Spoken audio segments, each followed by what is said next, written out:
बिहार की राजनीति इन दिनों फिर से उबाल पर है। बिहार विधानसभा चुनाव 2025 की आहट तेज हो चुकी है और हर दल अपनी अपनी रणनीति को धार दे रहे हैं। इसी बीच लोक जनशक्ति पार्टी रामविलास के अध्यक्ष और केंद्रीय मंत्री चिराग पासवान लगातार सुर्खियों में हैं। उन्होंने एक और जहां नीतीश कुमार की कानून व्यवस्था पर खुलेआम सवाल उठाए हैं, वहीं भाजपा के साथ अपने रिश्तों में भी दबाव की राजनीति शुरू कर दी है। चिराग पासवान ने हाल के महीनों में जिस तरह से बिहार की कानून व्यवस्था को ध्वस्त बताया और हत्या के कई मामलों को राज्य सरकार की नाकामी से जोड़ा, उसने जेडीयू और हिंदुस्तानी आवाम मोर्चा सेक्युलर जैसे सहयोगियों को सीधे असहज कर दिया है। चिराग के इन बयानों को भाजपा ने भी खुलकर समर्थन नहीं दिया, बल्कि संयमित प्रतिक्रिया देना ही उचित समझा। देखा जाए तो पासवान की राजनीति गठबंधन के लिए दो धारी तलवार बन चुकी है। वो एनडीए का भी हिस्सा है और एनडीए सरकार की आलोचना करके विपक्ष जैसा रोल निभा रहे हैं।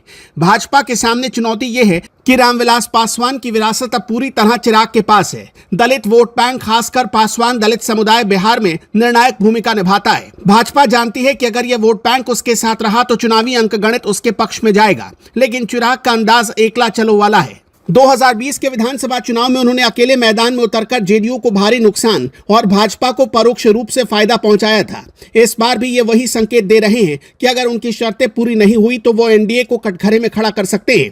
चिराग पासवान की राजनीति में यह साफ दिख रहा है कि वो भाजपा से बड़े सौदे की तरफ बढ़ रहे हैं। चिराग चाहेंगे कि बिहार चुनाव में उनकी पार्टी को सम्मानजनक संख्या में सीटें मिले। वो इस बार सिर्फ प्रतीकात्मक हिस्सेदारी नहीं बल्कि निर्णायक उपस्थिति चाहते हैं। चिराग पासवान पहले ही मोदी सरकार में मंत्री हैं।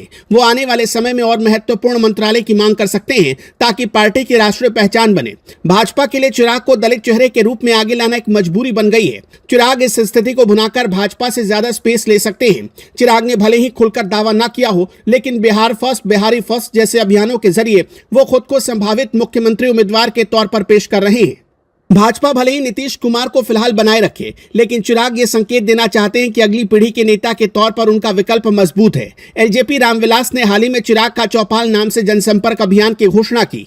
इसमें चिराग गांव-गांव जाकर जनता की राय सुनेंगे और उसे पार्टी के एजेंडे से जोड़ेंगे। इसी तरह उनका पुराना vision document Bihar first, Bihari first फिर से चर्चा में है।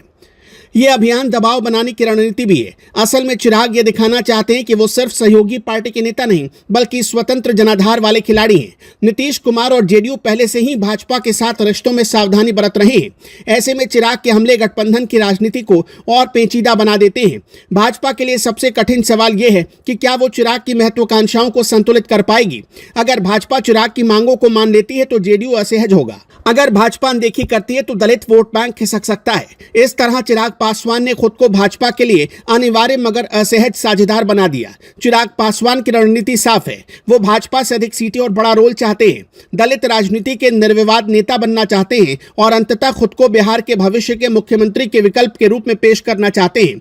इसलिए कहा जा सकता है कि चिराग ने भाजपा के साथ रिश्तों में बार्गेनिंग पावर हासिल कर ली है। वो एनडीए में रहते हुए भी एनडीए के लिए एक तरह से चुनौती बन चुके हैं।